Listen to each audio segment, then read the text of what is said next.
హృదయపూర్వకమైనటువంటి వందనాలు తెలియచేస్తూ ఉన్నాను. ఈ ప్రభు దినాన్ని ఆత్మతోనూ సత్యముతోనూ ఆరాధించులాగున దేవుడు మనకిచ్చినటువంటి మంచి తరుణాన్ని బట్టి మనం ఎంతగానో దేవునికి కృతజ్ఞతాస్తుతులు చెల్లించవలసిన బద్దులమై ఉన్నాం. నేటి దినాన్ని కీర్తన గ్రంథము 16వ కీర్తనను మనము పరిశీలిద్దాం. ఈ కీర్తన కూడా దావీదు రచించినటువంటి కీర్తన. ఈ కీర్తన గ్రంథంలో ఈ 16వ కీర్తన విశ్వాసి యొక్క నిరీక్షణ, అలాగనే మెస్సయ్య యొక్క కీర్తనని లేక క్రీస్తు యొక్క విజయంతో కూడిన కీర్తనని కూడా పిలుస్తారు. కాబట్టి ఈ కీర్తనలో ఉన్న విషయాలు ఆలోచన చేస్తే 11 వచనాలు కలిగిన కీర్తన. కాబట్టి ఏమంటున్నాడంటే, దేవా నీ శరణ జొచ్చి ఉన్నాను, నన్ను కాపాడుము అంటాడు. అంటే దావీదు ఎక్కువగా ఆపదలో తను ఎదుర్కొన్నాడు. అటువంటి సమయంలో ఈ కీర్తనను ద్వారా దేవుని స్తుతిస్తున్నటువంటి వాడిగా మనము దావీదును మనం గమనించవచ్చు. అంచేత శరణజొచ్చి ఉన్నాను అంటున్నాడు. దేవా నీ శరణజొచ్చి ఉన్నాను, నన్ను కాపాడుము. దేవుడే మనల్ని కాపాడేటువంటి వాడుగా ఉన్నాడు. ఆయన మనకు కాపుదలగా ఉన్నటువంటి వాడు. కాబట్టి దావీదు అలాగనే శరణజొచ్చి ఉన్నాను అని చెప్తున్నాడు. 2వ వచనములో ఇంకా తను మాట్లాడుతున్న విషయం ఏమిటంటే, దేవుని బట్టి నీవే ప్రభుడవు, నీకంటే నాకు క్షేమాధారం ఏదియూ లేదని యెహోవాతో నేను మనవి చేయదు. నీవే ప్రభుడవు, నీకంటే నాకు క్షేమాధారం ఏదీ లేదని యెహోవాతో నేను మనవి చేయదు అంటున్నాడు. ప్రతి మనిషికి క్షేమంగా ఉండాలని కోరుకుంటాడు. ఆ క్షేమంగా ఉండాలని కోరుకొని మనిషి ఏం చేస్తాడంటే దానికి తగిన ఆధారాలు ఎదుగుతూ ఉంటాడు. తగిన ఆధారాలు ఎదుగుతూ ఉంటాడు. అందుకని వెతకడంలో ఏమనుకుంటాడంటే, డబ్బు ఉంటేనే నేను క్షేమంగా ఉండగలను అనుకుంటాడు. డబ్బుంటే క్షేమం వస్తుందా అంటే, డబ్బుండే కొద్ది భయం పెరిగిద్ది కానీ క్షేమం అంటూ ఏముండదు. టెన్షన్గా బతుకుతూ ఉంటాడు. డబ్బు పెరిగే కొద్ది సుఖమైన నిద్ర ఉండదు. ఎన్ని కాపలాలు పెట్టుకున్నా, ఎన్ని కుక్కలు పెట్టుకున్నా, ఎన్ని సెక్యూరిటీలు పెట్టుకున్నా, ఎన్ని ఉన్నా క్షణక్షణము భయపడుతూనే ఉంటాడు. కాబట్టి మనిషికి డబ్బే క్షేమాధారం అనుకుంటే లేదు, మనిషికి సుఖమైన నిద్ర లేదు డబ్బు ఉండే కొద్ది. కొంతమంది మనుషులు అనుకుంటారు, కానీ మనుషులను ఆధారం చేసుకున్నవాడు ఒక్కొక్కసారి మోసపోయిన రీతిని మనం చూస్తున్నాం. మనుషులు అనుకుంటున్నాడు కానీ మనుషులను బట్టి మోసపోయి బాధపడిన పరిస్థితులను కూడా మనం చూస్తూ ఉన్నాం. కొంతమంది ఆస్తులు అనుకుంటున్నారు. ఆస్తులు కూడా మనిషికి సుఖాన్ని ఇవ్వవు. కాబట్టి పదవులు అనుకుంటున్నారు. పదవిని కాపాడుకోవడానికి బాధపడే వాళ్ళని మనం చూస్తూ ఉన్నాం. కాబట్టి పదవి కూడా మనిషికి సుఖాన్ని ఇవ్వడం లేదు. కనుక ఏది క్షేమాధారం అన్నట్లయితే, మనకు క్షేమమునిచ్చే ఆధారము దేవుడే. కాబట్టి 2వ వచనంలో నీవే ప్రభుడవు, నీకంటే నాకు క్షేమాధారం ఏదీ లేదని యెహోవాతో నేను మనవి చేయుదును అని చెప్తున్నాడు. నిజమే, దేవుడే మనకు క్షేమమునిచ్చేటువంటి ఆధారం. ఆయన మీద ఆధారపడువారు ఎలా ఉంటారంటే క్షేమముగా ఉంటారు. ఎందుకంటే ఆయనే ఆధారముగా ఉన్నాడు. నీతిగా ఆధారం ఆయనే, పరిశుద్ధతకు ఆధారం ఆయనే, సత్యమునకు ఆధారం ఆయనే, న్యాయమునకు ఆధారం ఆయనే, మేలుకు ఆధారం ఆయనే, ఆశీర్వాదమునకు ఆధారం ఆయనే, నమ్మకమునకు ఆధారం ఆయనే, ప్రేమకు ఆధారం ఆయనే, దయలో ఆధారం ఆయనే. కాబట్టి అందుచేత దేవుడు మనకి క్షేమాధారముగా ఉన్నటువంటి వాడుగా ఉన్నాడు అనేటువంటిది మనము గ్రహించవచ్చు. అందుకే దావీదు అన్నాడు, నీవే ప్రభుడవు, నీకంటే నాకు క్షేమాధారం ఏది లేదని నేను మనవి చేదును అని చెప్తున్నాడు. కాబట్టి క్షేమం ఇచ్చేటువంటి ఆధారం, ఆయన మీద ఆధారపడినటువంటి వారి జీవితాలు క్షేమాధారముగా ఉంటాయి, క్షేమాధారముగా ఉంటాయి. క్షేమమైన ఆధారము కలిగినటువంటి వాడు దేవుడు. కాబట్టి అందుకని ఆయన రెక్కల నీడకు రావాలి, ఆయన ఆశ్రయించాలి, ఆయన మీద ఆనుకోవాలి అనేటువంటిది దావీదు జ్ఞాపం చేసుకుంటున్నాడు. దేవుని ఆధారం నీవే అని నేను మనవి చేస్తాను అనేటువంటి విషయాన్ని తెలియచేస్తున్నాడు. అంచేత నేను ఎలాగందును, భూమి మీద ఉన్న భక్తులే శ్రేష్ఠులు, వారు నాకు కేవలము ఇష్టలు. ఎందుకంటే భక్తి గలవారు దేవునికి దగ్గరగా ఉంటారు, దేవుని మీద ఆధారపడతారు, దేవునికి దగ్గరగా ఉంటారు, దేవుని మీద ఆధారపడతారు. అందుకని వాళ్ళతో ఉంటే నేను ఇంకా ఎక్కువగా దేవుని మీద ఆధారపడడానికి అవకాశం ఉంటుంది. అందుకని భక్తులే ఇష్టలు అనేటువంటి విషయాన్ని తెలియజేస్తున్నారు. ఎందుకంటే లోకంలో ఉన్నవారు దేవుణ్ణి ఆశ్రయించరు, లోకంలో ఉన్నవారు దేవుణ్ణి ఆశ్రయించరు, దేవుని యొద్దకు రారు, దేవుని మీద ఆధారపడరు. లోకంలో ఉన్నవారు లోకంలో ఉన్న వాటి మీద ఆధారపడతారు. కాబట్టి లోకంలో ఉన్నవారు దేవుని మీద ఆధారపడలేరు. లోకంలో ఉన్నటువంటి వాటిని ఆధారం చేసుకుని జీవించేటువంటి రీతిని మనము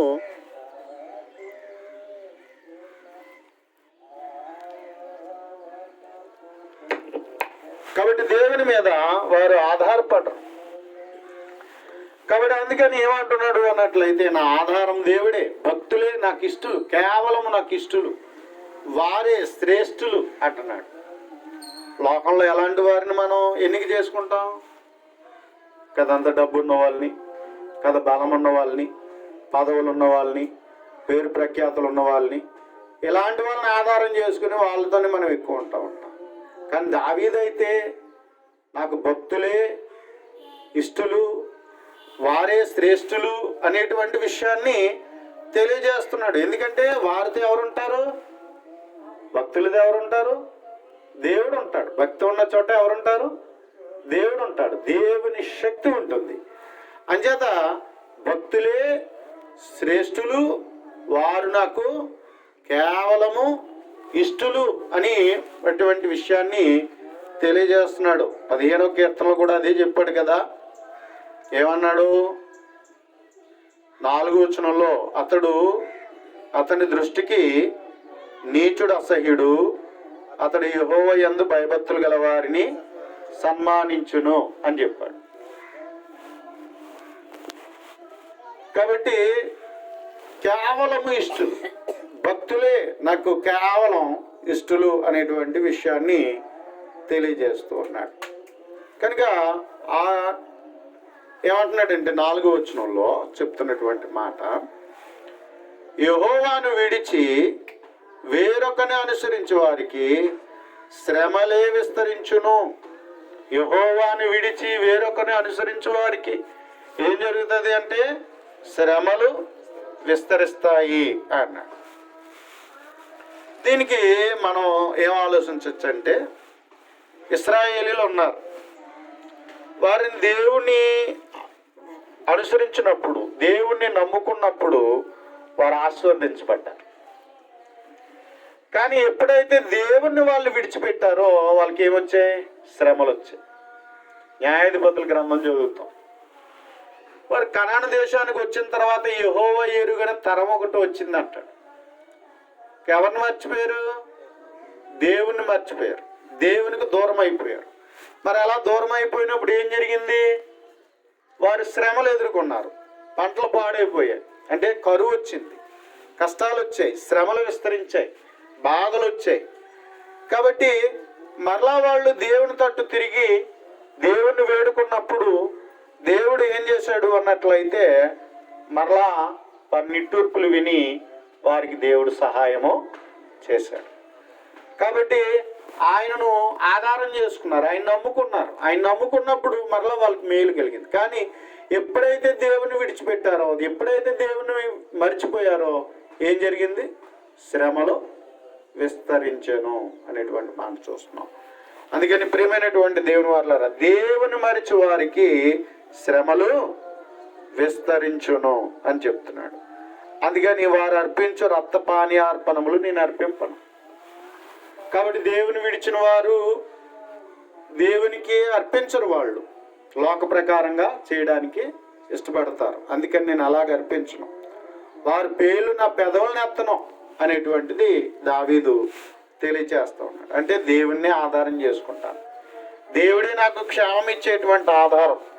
కాబట్టి అందుకని ఆ రీతిగానే నేను దేవునితో ఉంటాను అనేటువంటి సంగతి ఎవరు చెప్తున్నారంటే దావీదు చెప్తున్నటువంటి సంగతి మనం చూస్తున్నాం.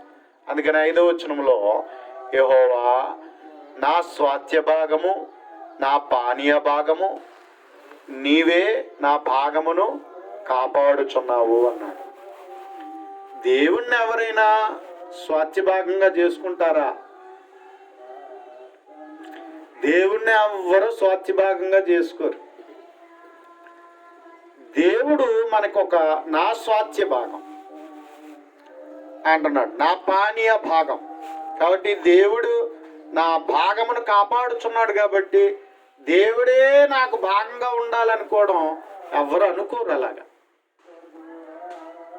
దేవుని దగ్గరికి వచ్చి కూడా మన దురాశలను వ్యక్తపరుస్తాం, దేవుని కోరుకోం, దేవుడిచ్చే ఆశీర్వాదాలను కోరుకుంటాం. కాబట్టి ఇది చాలా దారుణం. దేవుని దగ్గరికి వచ్చి దేవుడు ఏమిచ్చాడా అని చూస్తామే తప్ప దేవుణ్ణి ఎవరు ప్రేమించరు, దేవుణ్ణి ఎవరు నమ్మరు. అలాంటి పరిస్థితులు మనం చూస్తూ ఉంటాం లోకంలో. మనం ఎక్కువగా దేవుణ్ణి ప్రేమించాలి, మనం ఎక్కువగా దేవుణ్ణి నమ్మాలి. దేవుణ్ణి అంతలాగా మనము ఆయనను మనలో భాగముగా చేసుకోవాలి. యెహోవా నా స్వాస్థ్య భాగం, నా పానీయ భాగం, నీవే నా భాగమును కాపాడుచున్నావు. ఎప్పుడైతే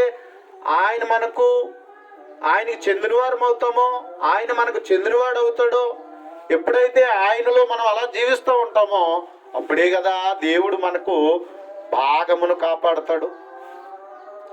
కాబట్టి అందుకని మనము దేవుణ్ణి ఎక్కువగా వాల్యూ ఇవ్వాలి, కానీ దేవుడిచ్చే వాటి మీద వాల్యూస్ పెంచుకోకూడదు. ఇప్పుడు తల్లిదండ్రులు ఉన్నారు, పిల్లలు ఉన్నారు. సర్వసాధారణంగా తల్లిదండ్రుల నుండి ఏం కోరుకోవాలి? తల్లిదండ్రులు కోరుకోవాలా, తల్లిదండ్రులు ఇచ్చే ఆస్తులు కోరుకోవాలా?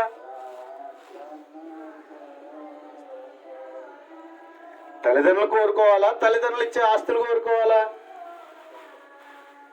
తల్లిదండ్రులు ఇచ్చే ఆస్తులను కోరుకున్నారు అనుకోండి, ఆస్తులు తీసుకుని తల్లిదండ్రులను ఎక్కడ పడేస్తారో? ఆర్పణలో పడేస్తారు, ఆర్ఫనేజ్లో వేస్తారు, వృద్ధాప్య ఆశ్రమంలో చేరుస్తారు. అప్పుడు తల్లిదండ్రులు ఎంత బాధపడతారు. అరే నేను కష్టపడి నీకోసమే కదా రెక్క ముక్కలు చేసుకుని, ఇంత కష్టపడి నీ కొరకు ఇన్ని చేస్తే, నిన్ను ఇంతలా పెంచి నిన్ను ఒక ప్రయోజకుడిగా నేను చేస్తే, ఇంత చేసిన తర్వాత నీవు నన్ను అర్థం చేసుకోకుండా, నన్ను ప్రేమించకుండా, నేను ఇచ్చిన వాటినటువంటి ఆస్తుల్ని ప్రేమించి నన్ను పక్కన పెట్టేసావే అని చెప్పేసి తల్లిదండ్రులు ఏం చేస్తారు? బాధపడతారు కదా. అందుకని దేవుడు ఎవరిని చూడాలని కోరుకుంటున్నాడంటే తన్నును కోరుకోవాలని కోరుకుంటున్నాడు. దేవుడు అన్నిటికంటే ఎక్కువగా ఆయననే ప్రేమించాలని, ఆయననే కోరుకోవాలని దేవుడు కోరుకుంటున్నాడు. అందుకని యెహోవా నా స్వాస్థ్య భాగం, నా పానీయ భాగం, నీవే నా భాగమును కాపాడుచున్నావు అనేటువంటి మాటను ఈ దావీదు మాట్లాడుతూ ఉన్నాడు. అందుకని ప్రేమ కలిగినటువంటి దేవుణ్ణే కోరుకుంటే ఆయనవన్నీ మనవే కదా. అందుకని అన్నిటికంటే ఆయన ఇస్తేనే నేను నమ్ముకుంటాను, ఆయన చేస్తేనే నేను నమ్ముకుంటాను అంటే చాలా తప్పది. దేవుడు నీకు మేలు చేస్తేనే నమ్ముకుంటావా? లేకపోతే నమ్మవా? ఆయన దేవుడు కాదా? ఆయన దేవుడు కాదా? చాలా మంది ఏమంటారంటే, నేను నమ్ముకోవాలంటే నా కష్టాలన్నీ పోవాలా, నాకు ఉన్నాయన్నీ పోతే అప్పుడు వచ్చి దేవునిలో నమ్ముతాను అంటాడు. అదేంటిది? అన్నీ తీర్చకపోతే దేవుడు కదా ఆయన? నీకు ఇవ్వకపోతే దేవుడు కదా? కాబట్టి నువ్వేమనుకుంటున్నావంటే నాకు ఇచ్చేవాడే నాకు చేసేవాడే దేవుడు అంటున్నావు. అంటే ఏమి ఇవ్వడం నీ అభిప్రాయమా? ప్రియమైన వర్లరా, దేవుని గ్రంథం చెప్తుంది, దేవుడు లోకమును ఎంతో ప్రేమించాడు. ఆయన శాశ్వతమైన ప్రేమతో మానవులను ప్రేమిస్తున్నాడు. ఆయన ప్రేమకు దేనికి సాటి చేస్తాం? దేనితో సాటి చేస్తాం? అందుకని ఆఫ్టర్ ఆల్ అంతలో కనబడి అంతలో మాయమైపోయి జీవితాన్ని గురించి ఆలోచించుకో. దీనికన్నా గొప్పగా దేవుడు ఆలోచించాడు పరలోకంలో నిత్య జీవం వల్ల. దేవుడు తనకలాగా ఉండాలని కోరుకున్నాడు నిన్ను. తనకు ఎలాగైతే ఆకలి ఉండదు, దప్పిక ఉండదు, రోగం ఉండదు, బాధలు ఉండవు, అలాగ లేనటువంటి గొప్ప లోకంలో నిన్ను కూర్చుండబెట్టాలని, తనలాగే ఉంచాలని దేవుడు కోరుకున్నాడు. అందుకే దేవుడు నీ కొరకు నా కొరకు గొప్పగా ఆలోచించాడు. అందుకని ఆఫ్టర్ నీకున్నది కొద్దిపాటి ఏదో కాపాడలేదని, లేదా సాయం చేయలేదని, నీకేదో ఇవ్వలేదని, ఏదో అభివృద్ధి పరచలేదని ఆయన దేవుణ్ణని అపార్థం చేసుకో, దేవుడు కాదని అపార్థం చేసుకోకు. నీకున్న మిడిమిడి జ్ఞానంతో నీకు అనుకూలంగా దేవుణ్ణి అర్థం చేసుకుని, నీకు అనుకూలంగా ఉంటేనే దేవుడని నీవు ఎప్పుడు కూడా దేవుణ్ణి అపార్థం చేసుకుని కోరుకోక. ఎందుకంటే దేవుడు ఎప్పుడు కూడా నీకు మేలు కలిగేటట్లుగా దేవుడు చేసేవాడు, సహాయము చేసేటువంటి వాడు. అందుకని దేవుడు మన స్వాస్థ్య భాగం, దేవుడు మన పానీయ భాగం. కాబట్టి ఆయన ఎప్పుడు మనల్ని కాపాడేటువంటి వాడు.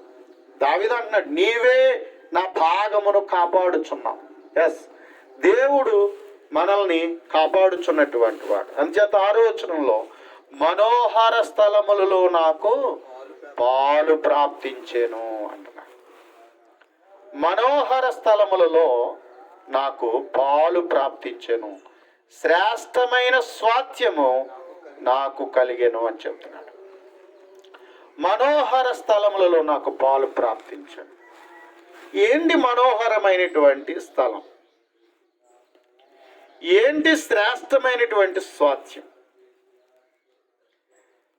దేవుడు మనకి ఆశీర్వాదకరముగా ఇచ్చేటువంటిదే మనోహరమైన స్థలం, శ్రేష్టమైన స్వాస్థ్యం.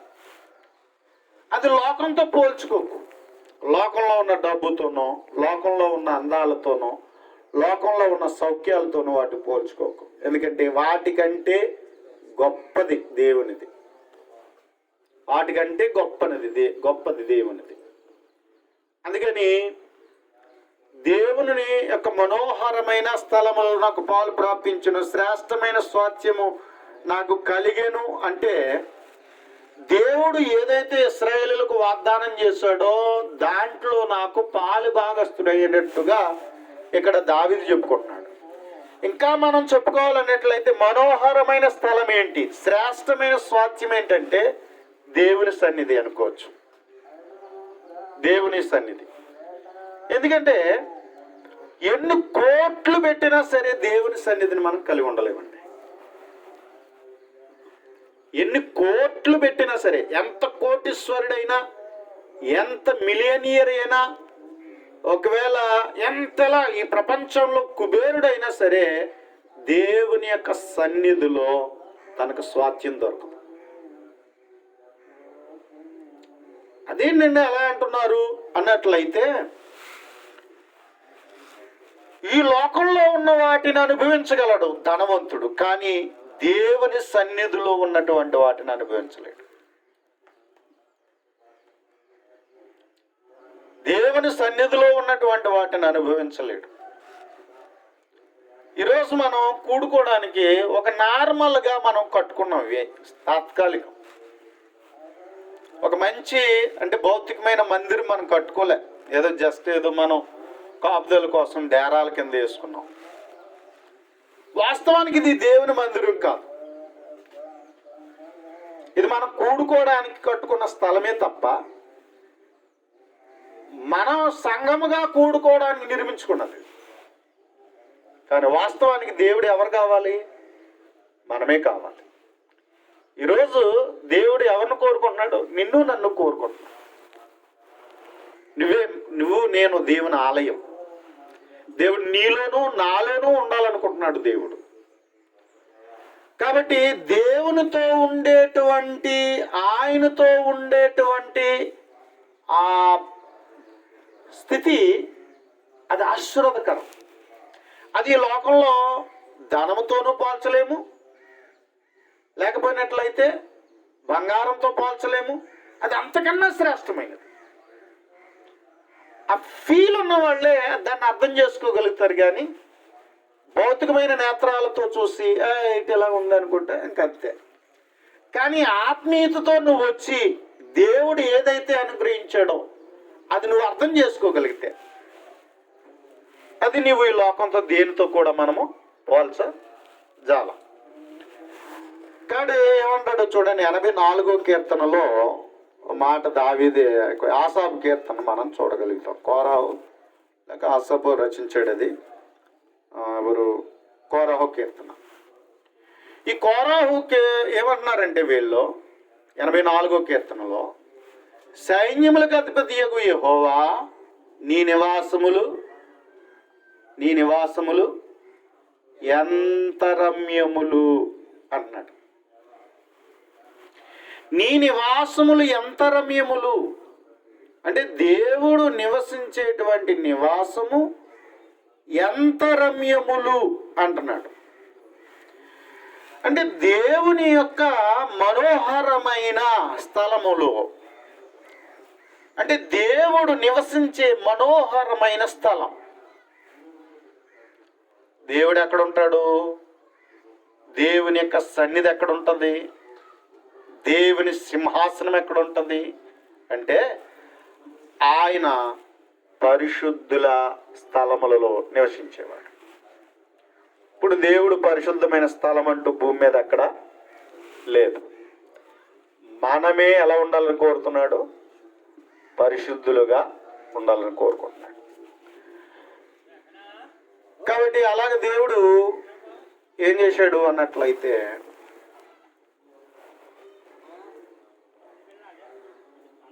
మనల్ని క్రీస్తు యొక్క రక్తం ద్వారా కడిగాడు. క్రీస్తు రక్తం ద్వారా మనల్ని కడిగాడు. అంతేకాకుండా దేవుని వాక్యం ద్వారా మనల్ని కడిగాడు. అంతేకాకుండా ఆయన పరిచర్యలో మనం ఏం చేయబడుతున్నాం అంటే, మనము చక్కగా దేవునికి అనుగుణముగా మనం తీర్చిదిద్దబడుతున్నాం. ఎఫెసీ పత్రికలో అంటాడు కదా, పాత నిబంధనలో అయితే మనం ఆ గుడారంలోకి వెళ్ళి చూసాం అనుకోండి, నిజంగా ఆశ్చర్యపోతాం అనమాట. అయ్యి బాబు ఈ బంగారం అని. నిజంగా అవి రూపించబడిన విధానం చూస్తే ఆశ్చర్యపోతాం. అదే సొలొమోను కట్టిన మందిరం చూస్తే ఇంకా ఆశ్చర్యపోతాం. నిజానికి ఒకవేళ అది ఉన్నట్లయితే, నేటికి ప్రపంచంలో ఉన్నట్లయితే, అంటే కూల్చివేయబడింది, పడగొట్టబడింది. ఎందుకంటే దేవునికి భౌతికమైన మందిరం అనేటువంటి దేవుని చిత్తం కాదు. ఒకవేళ అదే అనుకోండి, సొలొమోను మందిరం నేటికి ఆ బంగారంతో ఉన్నటువంటి దేవాలయం ఇప్పటికీ నేటికి అలాగ ఉండేది. కానీ బంగారం కాదు, బంగారంలాగా నువ్వు ఉండాలని కోరుకుంటున్నాడు దేవుడు. మన పిల్లల్ని నా బంగారం అని పిలుస్తారు. అలాగే దేవుడు కూడా ఆయన పిల్లలుగా మనం బంగారంలాగా ఉండాలని కోరుకుంటున్నాడు. నువ్వు నేను దేవునికి బంగారంలాగా ఉండాలని దేవుడు కోరుకుంటున్నాడు. మన పిల్లలనైతే నా బంగారం అని ఎలాగంటామో అంతకన్నా ఎక్కువగా దేవుడు నిన్ను నన్ను కూడా బంగారముగా ఉండాలని దేవుడు కోరుకుంటున్నాడు. అంటే బంగారము కంటే స్వచ్ఛత కలిగిన మనస్సు కలిగి, హృదయము కలిగి, జీవితం కలిగి, ఎంతో విలువగా నీ జీవితాన్ని, నా జీవితాన్ని నిలబెట్టి మనతో ఉండాలనుకుంటున్నాడు దేవుడు. అందుకని ప్రియమైనటువంటి దేవుని వారు, పాత నిబంధన చూస్తే ప్రత్యక్ష గుడారం బంగారంతో చేయబడిన వస్తువులు, ఉపకరణాలు. సొలొమోను దేవాలయానికి వెళితే సొలొమోను దేవాలయంలో బంగారంతో చేయబడినటువంటి, మరి ఈరోజు దేవుని యొక్క సన్నిధిలో బంగారం కాదు, బంగారము కంటే శ్రేష్టముగా నిన్ను నన్ను దేవుడు కోరుకుంటున్నాడనే సంగతిని గుర్తించు. అందుకే క్రీస్తు రక్తము ద్వారా నిన్ను కడిగాడు, నిన్ను క్షమించాడు, నిన్ను కొన్నాడు. క్రీస్తు యొక్క వాక్యము ద్వారా ఈరోజు నిన్ను నన్ను కొంటున్నాడు. వాక్యం అంటే నువ్వేమనుకుంటున్నావో నాకు తెలియదు, కానీ అది బంగారము కంటే విస్తారమైన మేలిం బంగారం కంటే కోరదగినది.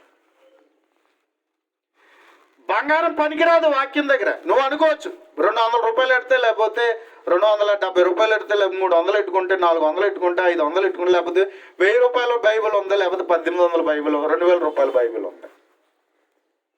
పోనీ 2000 రూపాయల బైబిల్ ఉంది కదా, ఆ మాత్రం కాదు అదేంటండి బంగారం కంటే గొప్పదని మీరు ఎలా అంటున్నారండి అంటే, ఎస్, వాక్యము బంగారం కంటే గొప్పది. ఎంత గొప్పది? విస్తారమైన మేలిమి బంగారం కంటే గొప్పది. అలాంటి వాక్యం నీ హృదయంలో పెట్టి, నీ జీవితంలో నాటి, నీ బ్రతుకులో మొలకెత్తింపజేసి నీ జీవితాన్ని మనోహరముగా మార్చాలనుకుంటున్నాడు. నీ జీవితాన్ని మనోహరంగా మార్చాలనుకుంటున్నాడు. నీకు ఇప్పుడు క్రైస్తవులకు దేవుడు ఏమిస్తున్నాడో నీకు కనిపించకపోవచ్చు, వాళ్ళు అనుభవించేది నీకు అర్థం కాకపోవచ్చు, కానీ ఒకరోజు ఈ లోకానికి తీర్పు వచ్చిన తర్వాత, యేసు ప్రభు వచ్చిన తర్వాత, తీర్పు దినాన్ని వాళ్ళని కుడివైపున కూర్చుండబెట్టి పరలోకంలోకి వాళ్ళని తీసుకుని వెళ్తున్నట్లయితే ఆ మనోహర స్థలం ఎంత వండర్ఫుల్ అండి. అవునా? ఇప్పుడు ఈ లోకంలో ఉన్న మనోహరంగా ఏవైతే ఉన్నావో అవన్నీ కూడా ఏమైపోతాయి? మట్టి పాలు, అసలు కనబడో. లోకము దాని ఆశలు గతించుకో, దేవుని చిత్తము నిరంతరము నిలుచును. దేవుని మనోహరం ఎవ్వరికి అర్థమైన వాళ్ళకే, అది అర్థమవుతేనే, గ్రహిస్తేనే దాని కొరకు ప్రాకులాడతాం. ఈ లోకంలో ఉన్న దానికోసం దేనికి ప్రాకులాడు. ఇప్పుడు ఎలా ఉంటాం అంటే మనం పిచ్చోళ్ళ కింద ఉంటాం, ఎర్రి బాగుల కింద ఉంటాం, ఏ డ్రైలు గొడవ అన్నట్టుగా ఉంటుంది.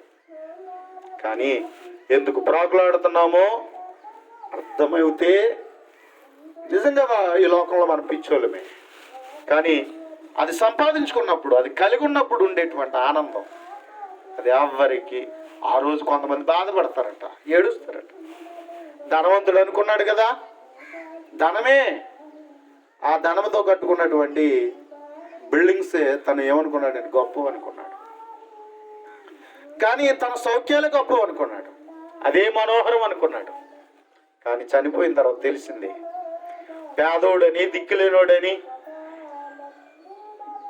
ఒక తనని ఎంత నీచికంగా చూశాడో ఇప్పుడు తన నీచికంగా కనబడుతున్నాడు ధనవంతుడు. అక్కడ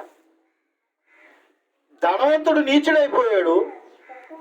నీచుడు అన్నటువంటి లాజరు ఎలా ఉన్నాడు? గొప్పవాడిగా ఉన్నాడు. కాబట్టి ప్రియమైనటువంటి దేవుని వారు, నిజమే, దేవుని అనే స్వాస్థ్య భాగాన్ని పొందితే, ఆయనను భాగంగా చేసుకుంటే, ఆయన మనోహరమైన స్థలములలో ఏం చేస్తాడు? మనల్ని నివసింప చేస్తాడు. అందుకని ప్రియమైన వారులారా, ఇదిగో దావీదు కాలంలో అయితే దేవుని సన్నిధి, ప్రత్యక్ష గుడారం, అది మనోహర స్థలం. కానీ ఈరోజు దేవుడు నిన్ను నన్ను మనోహరమైన స్థలముగా దేవుడు చేసుకోవాలని తన కుమారుడైన యేసుక్రీస్తును మన కొరకు ఏం చేశాడు? సిలువలో బలియాగం చేశాడు. ఆయన ద్వారా ఆయన రక్తమాంశాలు మన కొరకు అర్పించాడు. కాబట్టి సిలువలో ఆయన వేలాడదీయబడి, మన కొరకు గాయపరచబడి, తన రక్తాన్ని చిందించి, తన విలువైన రక్తముతో నిన్ను నన్ను కొన్నాడు. అది నీకు అర్థమవుతే, నన్ను కొన్నటువంటి దేవుడు ఏ విలువ లేని నా బ్రతుకును కొన్నాడు, నన్ను కడిగాడు నా బ్రతుకుని ఎంత చక్కగా అందంగా కడిగాడు అనేది నీకు అర్థమవుతే ప్రియమైన వర్లారా, దానికి తగిన కృతజ్ఞతతో ఆయన సన్నిధిగా మనము బ్రతుకుతాం, ఆయన సంఘముగా మనం బ్రతుకుతాం. ఏ విలువ పెట్టి తన రక్తం చేత కొన్నాడో అట్టి సంఘంగా మనం ఉంటాం, అట్టి సంఘముగా మనం జీవిస్తాం. అలాగన ఏం చేశాడట, తన భార్య కొరకు క్రీస్తు ఏమంటాడు? ఎఫెసీయులకు రాసిన పత్రిక 5వ అధ్యాయము 25వ వచనంలో, ఎఫెసీయులకు రాసిన పత్రిక 5వ అధ్యాయం 25వ వచనం మనం చూసినట్లయితే, పురుషులారా మీ భార్యలను ప్రేమించుడి, అటువలే క్రీస్తు కూడా సంఘమును ప్రేమించి అది కళంకమైనను ముడతైనను అట్టిది మరి ఏదైనను లేక పరిశుద్ధమైనది గాను నిర్దోషమైనది గాను మహిమగల సంఘము గాను ఆయన తన ఎదుట దాన్ని నిలబెట్టుకొనవలనని వాక్యముతో ఉదక స్నానం చేత దాన్ని పవిత్రపరిచి పరిశుద్ధపరచుటకై దాని కొరకు తన్ను తాను అప్పగించుకొనెను అంటున్నాడు. ముడత లేనిది, కళంకము లేనిది, ముడతైనను అట్టిది మరి ఏదైనను లేక పరిశుద్ధమైనది గాను నిర్దోషమైనది గాను మహిమగల సంఘముగాను ఆయన తన ఎదుట దాన్ని నిలబెట్టుకునవలని వాక్యంతో ఉదక స్నానం చేత దాన్ని పవిత్రపరిచి పరిశుద్ధపరచుటకే దాని కొరకు తను తాను అప్పగించుకొనెను అన్నాడు. క్రీస్తు రక్తము, వాక్యము ఒక వ్యక్తి జీవితాన్ని ఎలా కడుగుతుందో చూడండి. అలా కడిగి బాప్తిసం పొందినప్పుడు అలా కడిగి క్రీస్తు ఎదుట నిలబెట్టి మరలా వాక్యం చేత తమ బ్రతుకును శుద్ధి చేసుకున్న జీవితాన్ని చూడండి. ఎంత పవిత్రము అది అర్థమవుతేనే అది గ్రహింపు రావాలి. సువార్త విన్నప్పుడు నీకు అది అర్థమవుతాయి. నువ్వు అలా క్రీస్తులోకి వస్తే, అలా బాప్తిసం పొందితే దేవుడు నీకేమిచ్చాడు అనేది నీకు అర్థమవుతుంది. భౌతికంగా లోకాన్ని చూసుకుని లోక ప్రకారంగా దేవుడు నాకేమి అలాంటి కోట్లు ఇవ్వలేదు, అలాంటి బిల్డింగ్లు ఇవ్వలేదు, అలాంటి బట్టలు ఇవ్వలేదు, అలాంటి సౌఖ్యాలు ఇవ్వలేదు, అలాంటి సంతోషాలు ఇవ్వలేదని భౌతికంగా నువ్వు కోరుకున్నట్లయితే అది 70 ఏళ్ళ వరకే. కానీ క్రీస్తులో ఉన్నది, దేవుడిచ్చేటువంటి భాగ్యం ఉన్నదే, నిన్ను ఒక స్వాస్థ్య భాగముగా మనోహరంగా దేవుడు తీర్చిదిద్దుకున్నాడే. ఎవరితో? శాశ్వతుడైన దేవునితో ఉండేటువంటి భాగ్యం. నీవు నీ హృదయాన్ని శుద్ధి చేసుకుని దేవుని యొద్దకు వస్తే ఈరోజు దేవుడు నీ బ్రతుకులో ఈరోజు ఉన్నాడు, ఇక్కడ ఉన్నాడు. ఇప్పుడు నీకు అర్థమవుతాయి. నీకు అర్థం కాకపోతే నువ్వు వచ్చావు, కూర్చున్నావు, వెళ్ళిపోయావు అంతే. నీకు అర్థమవుతే దేవుణ్ణి ఎక్కడ ఆహ్వానించావు? నీ బ్రతుకులోకి ఆహ్వానించావు, నీ హృదయంలోకి ఆహ్వానించావు. నీ ఆత్మతో ఎవరు సహవాసం చేస్తున్నారు? ఇప్పుడు ఎవరు సహవాసం చేస్తున్నారు? దేవుడు సహవాసం చేస్తున్నాడు. సర్వశక్తిమంతుడైన దేవుడు, సర్వాంతర్యమైనటువంటి దేవుడు, ఏమండి, సర్వజ్ఞానము కలిగిన దేవుడు, అంత గొప్పవాడైనటువంటి దేవుడి యొద్దకు నువ్వు వచ్చావు. కాబట్టి నువ్వు వచ్చావని ఆయన నీ దగ్గరకు వచ్చి నీ ఆత్మతో అలింగనం చేసుకుంటున్నాడు, నిన్ను హత్తుకుంటున్నాడు. ఆయన తెలుసా? నిన్ను హత్తుకుంటున్నాడు ఆయన. ఎంత గొప్పవాడు! ఎవరైనా నిన్ను ముట్టుకోవడానికి వెనక ముందు ఆలోచిస్తారు, నీ పక్కన కూర్చోవడానికి ఆలోచిస్తారు, నీ ఇంటికి వస్తాక ఆలోచిస్తారు. కానీ దేవుడు ఎంత గొప్పవాడండి! నువ్వు తగ్గించుకుని దేవుని దగ్గరికి వస్తే ఆయన నీ దగ్గరికి వస్తానంటున్నాడు, నీలో ఉంటానంటున్నాడు. మరి వచ్చినోడు ఏమన్నా అలాగే ఉంచుతాడా నిన్ను? ఎంత ఆశీర్వాదం ఇస్తాడండి, ఎంత ఆశీర్వాదం ఇస్తాడు. అందుకే నేను ఒట్టిగా పోవు. దేవుని సన్నిధికి వచ్చిన నీవు ఏదో వచ్చాను వెళ్ళిపోయాను నువ్వు అనుకుంటున్నావేమో, కానీ నీకు అర్థమవుతే ఒట్టిగా వెళ్ళవు. దేవుడిచ్చే ఆశీర్వాదంతో, ఆత్మీయతతో, అభివృద్ధితో వెళ్తున్నావు అనే సంగతి గుర్తుపెట్టుకో. దేవుడు నీకు ఇచ్చేటువంటిది, నువ్వు ఒక ఆదివారం దేవుని సన్నిధికి వస్తున్నప్పుడు నువ్వేదో నార్మల్గా వస్తున్నాను, ఏముందేలా అనుకుంటారు. ఈ వారం వెళ్ళకపోతే పర్లేదులే, ఏముందిలే. కానీ ఏం కోల్పోతున్నావు నీకు తెలియదు. దేవుడు అంత గొప్ప ఆశీర్వాదాన్ని ఇస్తున్నాడు. అందుకనే దావీదు మనోహరమైన స్థలములలో నాకు పాలు ప్రాప్తించు. నిజమే, దేవుని సన్నిధి మనోహరమైనది. దీన్ని మామూలు కళ్ళుతో చూడకూడదు, ఆత్మ నేత్రాలతో చూడాలి, అర్థమవ్వాలి. అది అర్థమవుతే ఆ అనుభూతి నువ్వు పొందితే నిజంగా ఆనందం అన్నమాట. అలా అనుభవించిన భక్తులు ఆ విధంగా దేవునిని కొనియాడారు.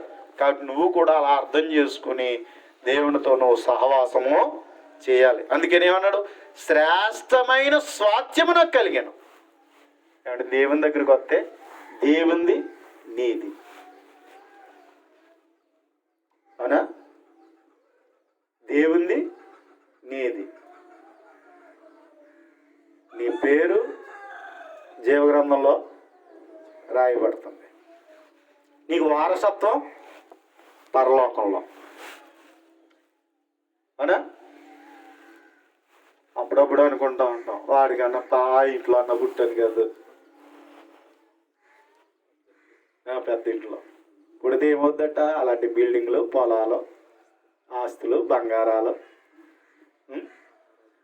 ఇంకా అన్నీ వచ్చినావు అనుకున్నావు. కానీ నువ్వు ఎప్పుడైతే కొత్తగా జన్మించావో, నువ్వు దేవుని బిడ్డవై నువ్వు అలాగా ఆయన వారసుడిగా నువ్వు బ్రతుకుతూ ఉంటుంటే పరలోకంలో ఉన్నది దేవుడు నీకు ఇవ్వాలనుకుంటున్నాడు.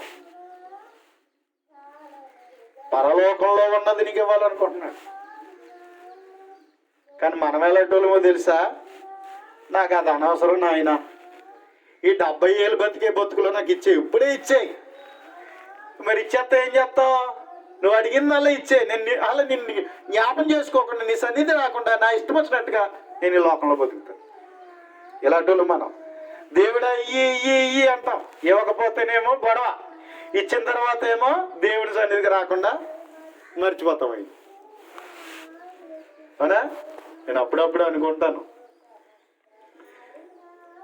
ఇంతలా దేవుడిని నమ్ముతున్నాం కదా, దేవుడు ఎందుకు ఇవ్వట్లేదు అని. ఒకవేళ దేవుడు అలా ఇచ్చుంటే నాకు ఆటోమేటిక్ గర్వం వచ్చేది. అక్కడి నుంచి ఏం చేస్తాను, గర్వంగా ఏమండి దేవుని సన్నిధికి వెళ్ళకుండా పరిచర్యలో గర్వంగా చేస్తాను, వీలుంటే వెళ్తాను, లేకపోతే మానేస్తాను. ఇంకా ఆటోమేటిక్గా నాలో ఆ గర్వం వచ్చి, అహం వచ్చి అన్నిటికీ దేవునికి ప్రతి దేనికి ఏమైపోతాను, దూరం అయిపోతాను. సర్వసాధారణంగానే ఏదైనా అవసరత వస్తేనే కదా దేవుని సన్నిధికి వచ్చి మనం ప్రార్థన చేస్తున్నాం. బిడ్డలు లేని వాళ్ళు బిడ్డలు ఇమ్మని, ఉద్యోగం లేని వాళ్ళు ఉద్యోగం ఇమ్మని, ఏమండి ఆ తర్వాత ఉద్యోగం లేని వాళ్ళు ఉద్యోగం, ఆరోగ్యం బాగోలేని వాళ్ళు ఆరోగ్యం కోసం, ఇలా ఎవరి వారుగా మనం దేవుని సన్నిధికి వచ్చి ఏం చేస్తున్నాం అంటే దేవుని అడుగుతున్నాం. పోనీ ఇచ్చిన తర్వాత ఏం చేస్తున్నారు వీళ్ళు? ఇచ్చిన తర్వాత ఏం చేస్తున్నారు? ఉద్యోగం వచ్చిన తర్వాత దేవుని సన్నిధి రావట్లేదంటే పని ఎక్కువైపోయిందండి, ఉద్యోగంలో కుదరట్లేదండి. మరి ఆరోగ్యం ఇచ్చిన తర్వాత కొంచెం పని పాటలు చేసుకోవాలి కదండి, కుదరట్లేదండి. పిల్లలు ఇచ్చిన తర్వాత పిల్లల చెత్త ఎక్కువైపోయిందండి బాబు, రావడానికి కుదరట్లేదు. పెళ్ళవలేదు పెళ్ళి అయిన ఆయన అంటారు, పెళ్ళి అయిన తర్వాత కనబడతలేదు, అప్పుడే తిరిగారు చక్కగా. పెళ్ళి అయిపోయిన తర్వాత దేవునికి దూరం అయిపోతున్నారు.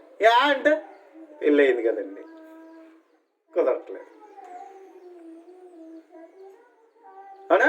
అంటే ఏదైనా దేవుడిస్తే మనం ఏమేం చేస్తున్నాం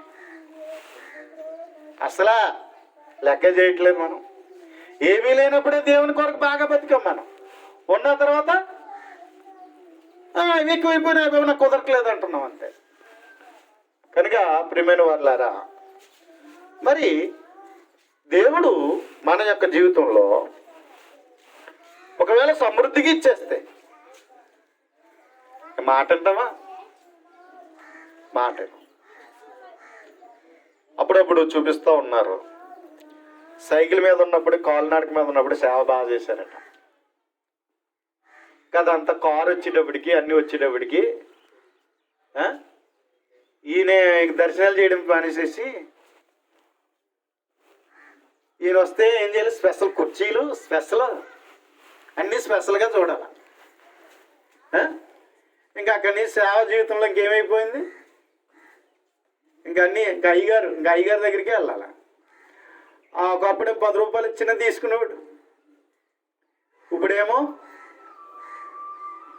కనీసం 1000 రూపాయలు తక్కువ అవుతుంది తీసుకోడు. ఎందుకంటే కారు వేసుకొచ్చాను, డీజిల్ ఎంత అవుతుంది, ఎంత అవుతుంది, మరి దీనికి ఖర్చులు ఇలాగ డిమాండ్ చేసేటువంటి పరిస్థితి. చూసారా, ఒక స్థాయి పెరిగేటప్పటికి డిమాండ్స్ పెరిగిపోతాయి.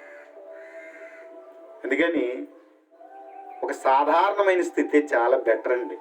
మనం అనుకుంటాం దేవుడు నాకు ఎందుకు ఇలా చేశాడు, కానీ దేవుడు అలా అని చెప్పి మనకేం లోడ్ చేశాడా? తిండిస్తున్నాడు, బట్ట కొనుక్కునే స్థితి ఇచ్చాడు, కొద్దిపాటి స్థితులు మనకి ఇచ్చాడు. కాబట్టి చిన్న చిన్న ఇబ్బందులు ఉంటాయి. అలా అని చెప్పి దేవుడు విడిచిపెట్టాడుగా, దేవుడిస్తూనే మనకు అనుగ్రహిస్తూనే ఉంటాడు. కానీ మనం పైకి చూస్తాం. ఒకవేళ పై స్థాయి ఒకవేళ దేవుడు మనకి ఇచ్చాడు అనుకోండి, మాట అంటామా, లెక్క చేస్తామా? లెక్క చేయం. బాగా సాధారణ స్థాయిలో ఉన్నప్పుడు క్రమం తప్పకుండా సన్నిధికి వచ్చిన వాళ్ళు ఉన్నారు. కదా స్టేజ్ కదా హై అయ్యేటప్పటికి అక్కడి నుంచి సువార్థకుడే వాళ్ళకి భయపడాలి. అప్పుడు వారికేమో దైవజనులకి, సంఘానికి, దేవునికి చక్కగా భయభక్తులు కలిగి ఉన్న వాళ్ళు ఈరోజు ఏమైనా గట్టిగా అంటే, ఏమన్నా మమ్మల్ని ఏం చిన్నగా చూస్తున్నారు సంఘంలోని, మేము ఎంత టోలు అనుకుంటున్నారు. అక్కడి నుంచి ఆటోమేటిక్గా ఏమొస్తాయి, కొమ్ములు వస్తాయి, గర్వం వస్తుంది. ఇక్కడ చూసారా, ఏదన్నా పెరిగితే మనకు పెరిగిపోద్ది. అందుకనే ఉన్నంతలోనే తృప్తి పొందాలి. ఇది మనకు ఆశీర్వాదకరం.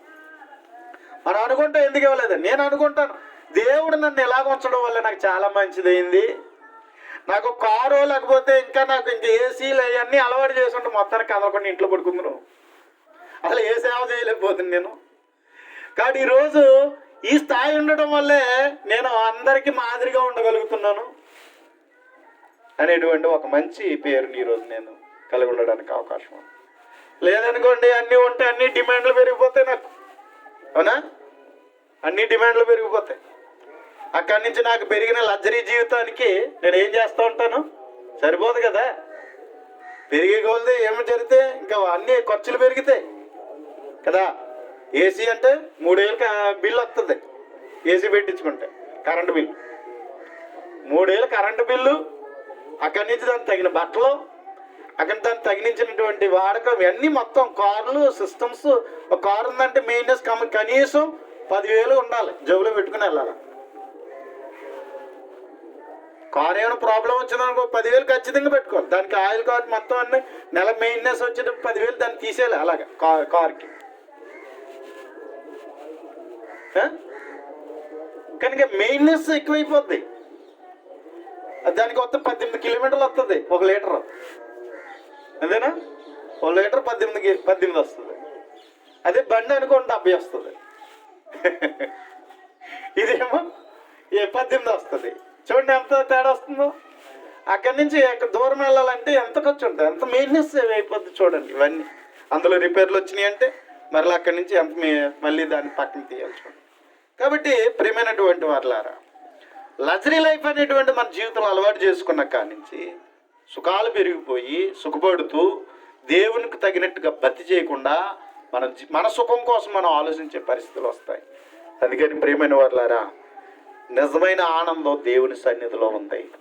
అది తగ్గించుకుని వస్తేనే ఇంకా ఆనందం ఉంది. దేవునికి తగినట్లుగా జ్ఞానం తెచ్చుకొని దేవుని వెతికేవారమైతే నిజంగా అందులో ఉండే ఆనందం ఇంకా గొప్పగా ఉంటుంది. అందుకని శ్రేష్టమైన మనోహరమైన స్థలములలో నాకు పాలు ప్రాప్తించను. కనుక ప్రియమైన వారులారా, చూడండి, కొంతమంది ఏసీ అలవాటు అయింది అనుకోండి, చర్చిలో సర్వసాధారణంగా కూర్చోలేరు. ఫ్యాన్ కావాలి స్ట్రైట్గా. మళ్ళీ అక్కడి నుంచి ఏం కావాలా? ఏసీ కావాలి. అందుకని ఏసీ సంఘాలు వచ్చేసినాయి ఇప్పుడు. ఏసీ సంఘాలు, ఏసీలు పెట్టేస్తున్నారు ఇప్పుడు ప్రతి సంఘంలో. సౌఖ్యాలు ఎక్కువైపోయినాయి, లేకపోతే రారట, లేకపోతే బతికేరు. అయ్యో ఎండగా ఉందండి రాలేవండి, అయ్యో ఒక్క పోసేస్తుందండి రాలేవండి, మళ్ళీ ఇవన్నీ కదా. అందుకని ఏం చేసుకున్నారు ఇప్పుడు? ఏసీలు మోకరించడానికి కింద ఏమో మోకాలు నొప్పి రాకుండా కింద మెత్తగా ఉండేటువంటి కొన్ని వేసిన పరిస్థితులు. ఇవన్నీ కూడా ఇంకెలా మార్చేశారంటే ఒక లగ్జరీగా తీసుకెళ్ళిపోయారు. భక్తి చేయడానికి కూడా లగ్జరీగా వెళ్ళిపోయినటువంటి పరిస్థితులు మనం చూస్తూ ఉన్నాం. ఏమండి, దేవుని సన్నిధి అంటే మనం భౌతికంగా కట్టుకున్నవి కాదు, మానవుని యొక్క హస్తములతో కట్టుకున్నటువంటిది కాదు. ఎందుకంటే దేవుడు హస్తకృతములైన ఆలయములలో నివసింపడం మనల్ని కోరుకుంటున్నాడు. దేవుడు మనమే మనోహరంగా దేవునికి ఉండాలి, మనమే దేవునికి మనోహరంగా ఉండాలి. అంటే దేవుడు కోరిన అందం మనలో ఉండాలి. అందం అంటే ముఖం కాదు, అవయవాలు కాదు, శరీర రంగు కాదు, మనలో ఉండే ఆత్మీయత. ఆ ఆత్మీయతలో ఉన్నప్పుడే దేవుడు సంతోషంగా మన దగ్గరికి వస్తాడు. ఆ ప్రేమను, ఆత్మఫలాలు అనే 9 మనలో ఫలించాల. అప్పుడే కదా మనోహరమైన స్థలములను నాకు పాలు ప్రాప్తించాను, శ్రేష్టమైన స్వాస్థ్యము నాకు కలిగను. నాకు ఆలోచనకర్త అయిన యెహోవాను స్తుతించేదను. రాత్రి గడియలలో నా అంతరింద్రియము నాకు బోధించుచున్నది. సదాకాలం యెహోవా యందు గురి నిలుపుచున్నాను అని చెప్తున్నాడు. నాకు ఆలోచనకర్త. నిజమే, మనకి ఎవరో ఆలోచన చెప్పేది దేవుడు. ఎప్పుడు కూడా దేవుని చిత్తం ఏమిటో పరీక్షించాలి. మన ఇష్టం కాదు, మనకు ఆలోచన చెప్పే దేవుని ఉద్దేశాలు తెలియదు. ఎందుకంటే మానవుని తలంపులు వేరు, దేవుని తలంపులు వేరు. మానవుని యొక్క మార్గాలు వేరు, దేవుని యొక్క మార్గాలు వేరు. చాలా వ్యత్యాసం ఉందని దేవుని గ్రంథం చెప్తుంది. అందుకని మన తలంపు ప్రకారంగా ఎప్పుడు దేవుని దగ్గర రాకూడదు, మనం అనుకున్న మార్గం ప్రకారంగా దేవుని దగ్గర రాకూడదు. దేవునికి తగినట్లుగా మనం మారాలి. అంచేత ప్రియమైనటువంటి దేవుని వర్లారా, నాకు ఆలోచనకర్త అయిన యెహోవాను స్తుతించెదను అని చెప్తున్నాడు. రాత్రి గడిలో నా అంతరింద్రియం నాకు బోధించున్నది. ఎవరమైనా రాత్రి పడుకునేటప్పుడు వాక్యాన్ని జ్ఞాపం చేసుకుని, దేవుని చిత్తాన్ని జ్ఞాపం చేసుకుని చక్కగా పడకకి మనం వెళ్తున్నామా? జరుగుతుందా?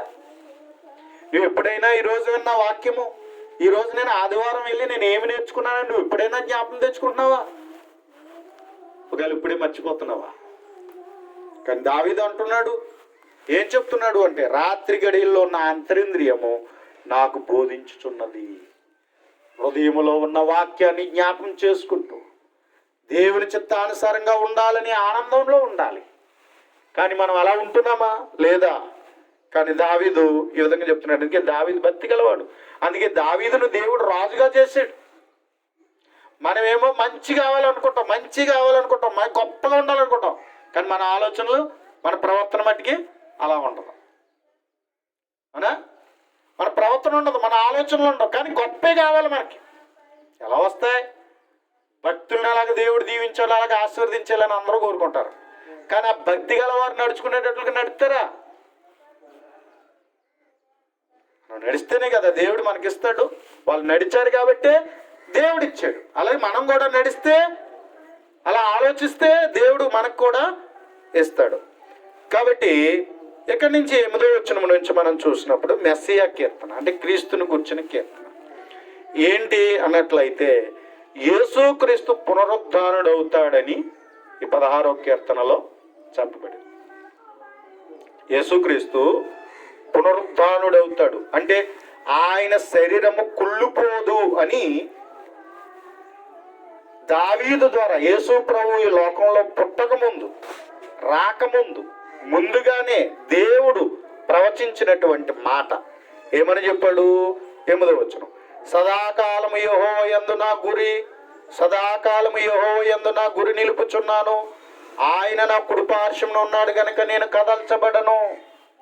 నా కుడిపార్శ్వమున ఉన్నాడు కాబట్టి నేను కదల్చబడిన, అందువల్ల నా హృదయము సంతోషించుచున్నది, నా ఆత్మ హర్షించుచున్నది అని చెప్తూ ఏమన్నాడంటే, నా శరీరమును కూడా సురక్షితముగా నివసించుచున్నది. ఎందుకనగా నీవు నా ఆత్మను పాతాళములో విడిచిపెట్టవు, నీ పరిశుద్ధిని కుళ్ళు పట్ట, నీవు జీవ మార్గమును నువ్వు తెలియజేసేదవు, నీ సన్నిధిని సంపూర్ణ సంతోషము కలదు, నీ కుడి చేతిలో నిత్యము సుఖములు కలవు.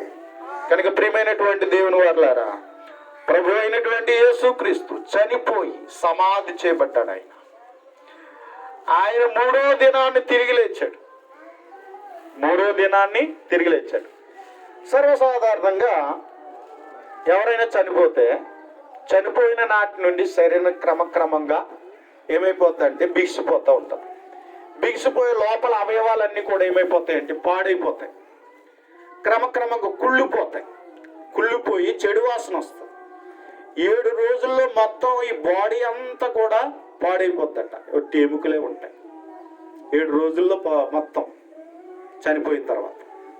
త్వరగా మట్టిలో కలిసిపోతుంది బాడీ. ఇంకా అలా ఉంచామంటే అలా కుళ్ళిపోయి మొత్తం ఉండిపోయి ఎముకలే ఉంటాయి. ఇది సహజం మరణం. ఇది అంటే లోకంలో జరిగేటువంటిది. ఒక వ్యక్తి చనిపోయిన తర్వాత, పాతి పెట్టబడిన తర్వాత 7 రోజుల్లో ఆ శరీరం ఏమైపోతుందంటే పాడైపోతుంది త్వరగా. ఇంకా అలా చూస్తే ఎముకలే ఉంటాయి, ఇంకేముండవు. కాబట్టి ప్రియమైనటువంటి దేవుని వారలారా, ఇది జరుగుతున్నటువంటి వాస్తవాలు. కొందరైతే చనిపోయిన రోజునే కట్లు పేర్చి కట్ల మీద దహించేస్తున్నటువంటి రీతిని మనం చూస్తూ ఉన్నాం. అంటే చూడటానికి ఇంక ఎముకలు కూడా కనిపించవు, ఎముకలు కూడా కాల్చివేసి వాటిని తీసుకువెళ్ళి నదిలో కలిపేస్తున్నటువంటి పరిస్థితులు మనం చూస్తూ ఉన్నాం.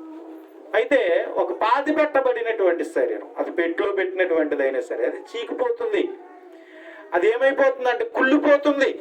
7 రోజుల్లో మొత్తం ఈ శరీరం అంతా కూడా కుళ్ళిపోయి పాడైపోయి ఒట్టి ఎముకలుగా మిగులుతున్నటువంటి పరిస్థితి మనం చూస్తూ ఉన్నాం. ఈ ప్రపంచంలో జరిగేటువంటి.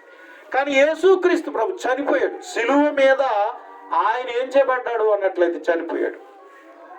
బైబిల్ ఖచ్చితమైనది అనడానికి బైబిల్ ఏం చెప్పిందో అది నెరవేర్చబడింది. కొంతమంది దీనిని సహించలేకపోతున్నారు, అంత ఖచ్చితమైనదా అని, అంత పరిశుద్ధమైనదా అని. అందుకని గిట్టనోళ్ళు గిట్టనట్టుగా మాట్లాడుతున్నారు. నమ్మనోడికి అన్ని అనుమానాలే, నమ్మలేనోడికి అన్ని అనుమానాలే. అది మంచి ఉన్నా సరే అది ఎలా చూస్తాడు, అక్కడ అనుమానంగానే చూస్తాడు వాడి బుద్ధిని బట్టి కదా. అలాగే ఈరోజు చాలా మంది బైబిల్లో ఉన్న సత్యాన్ని గ్రహించలేకపోతున్నారు. కారణం ఏంటంటే గిట్టక నమ్మితే అర్థమవుతుంది. నమ్మలేనందువల్ల తప్పులు పట్టే వాళ్ళుగా ఉన్నారు, అపార్థం చేసే వాళ్ళు ఉన్నారు. కొంతమంది లాభాలకి వాళ్ళకి డబ్బు వస్తుంది, డబ్బు కోసం ఏం చేస్తున్నారు అన్నట్లయితే బైబిల్ మీద బురద జల్లేటువంటి పరిస్థితులు జరుగుతున్నాయి. కొంతమంది ఏమో బైబిల్ పట్టుకుని బతుకుతున్నారు,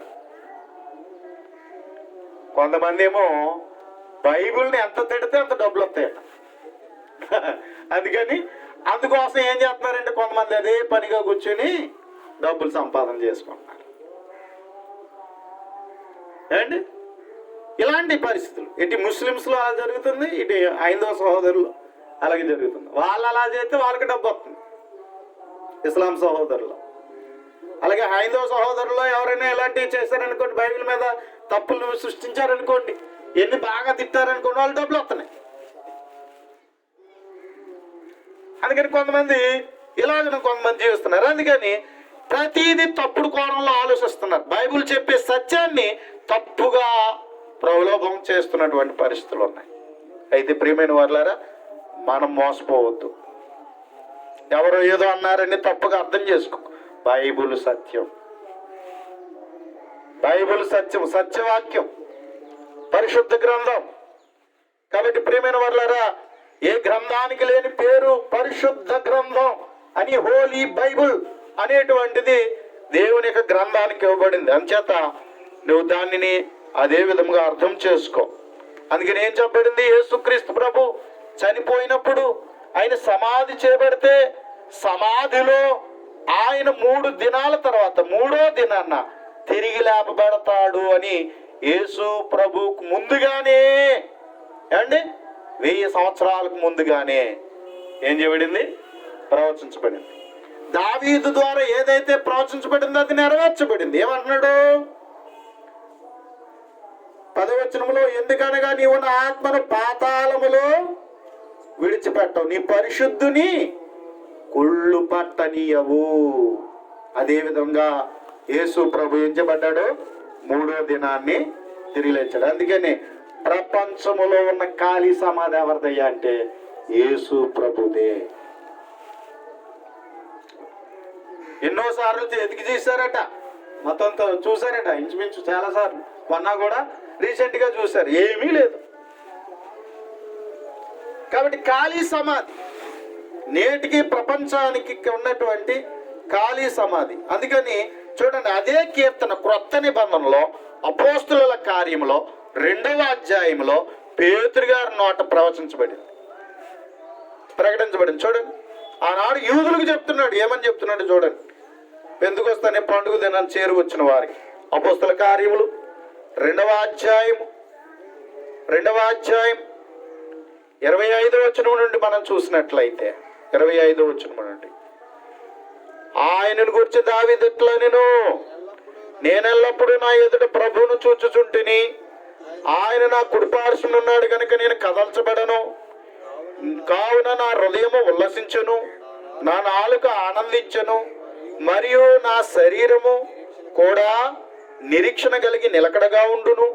నీవు నా ఆత్మను పాతాళములో విడిచిపెట్టవు, నీ పరిశుద్ధిని కుళ్ళు పట్టి నీవు నాకు జీవ మార్గములు తెలిపిదివి, నీ దర్శనాన్ని అనుగ్రహించి నన్ను ఉల్లాసముతో నింపెదివి అని అక్కడ కీర్తన దావీదు ద్వారా ప్రకటింపబడిన స్తుతించిన కీర్తనను ఇదిగో పేతురు గారు తెలియజేసి ఏమన్నాడు 29వ వచనంలో, సహోదరులారా, మూల పురుషుడకు దావీదుని గూర్చి మీతో నేను ధారాళంగా మాట్లాడవచ్చును.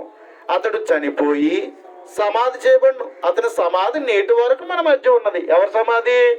దావీదు సమాధి. అతడు ప్రవక్తయుండును కనుక అతని గర్భములో నుండి అతని సింహాసనము ఒకడు కూర్చుండబెట్టును. ఎవరి సింహాసనం మీద? దావీదు సింహాసనం మీద యేసుక్రీస్తు ప్రభుని కూర్చుండబెట్టుదునని దేవుడు తనతో ప్రమాణపూర్వకంగా ఒట్టు పెట్టుకున్నాడు. అంచేత 37వ వచనం అన్నాడు, క్రీస్తు పాతాళములో విడవబడలేదనియు ఆయన శరీరము కుళ్ళుపోలేదనియు దావీదు ముందుగా తెలుసుకుని ఆయన పునరుద్ధరణ గురించి చెప్పాను. అంటే 16వ కీర్తనలో దావీదు చెప్పినది యేసుక్రీస్తు జీవితంలో నెరవేర్చబడింది. అలాగే ఆయన శరీరము కుళ్ళు పట్టలేదు. 3వ దినాన్న ఆయన తిరిగి లేచాడు.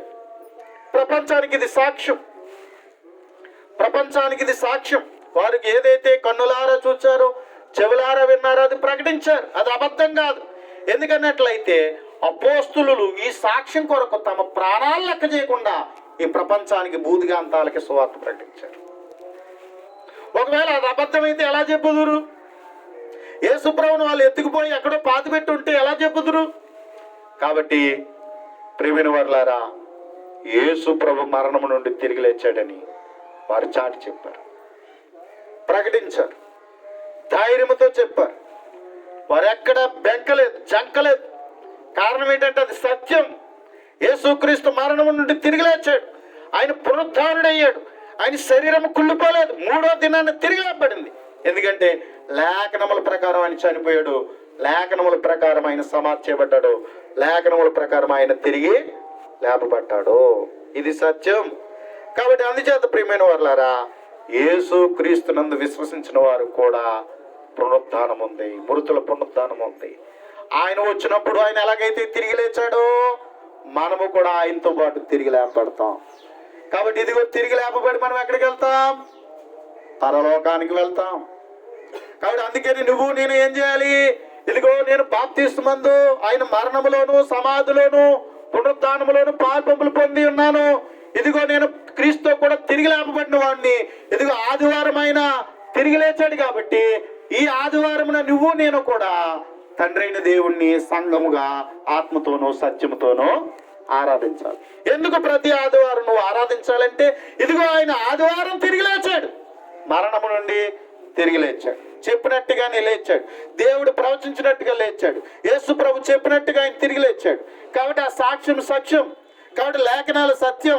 ఇంత సత్యమైన వాక్యం నీ చెవిన పడుతున్నప్పుడు, నీ హృదయాన్ని తాగుతున్నప్పుడు నువ్వు ఎలా నమ్ముతున్నావు? నువ్వు ఎలా అర్థం చేసుకుంటున్నావు? కనుక ప్రియమైనటువంటి దేవుని వారలారా, అందుచేత దేవుని మాట సత్యాన్ని నమ్మండి, దేవుని గ్రంథం యొక్క సత్యాన్ని చేపట్టండి, ఆయన మాటలలో ఉన్న మహత్యాన్ని గుర్తించండి, సంఘమనే ఆయన యొక్క సన్నిధిని అర్థం చేసుకోనండి, ఆయన పరిచర్యను అర్థం చేసుకోండి. ఇదేమి బ్రతుకు తెరువు కోసం ఎంచుకున్నది కాదు. ఈ ఇమ్మానుయేలని నేను బ్రతుకు తెరువు కోసం ఎంచుకున్నది కాదు.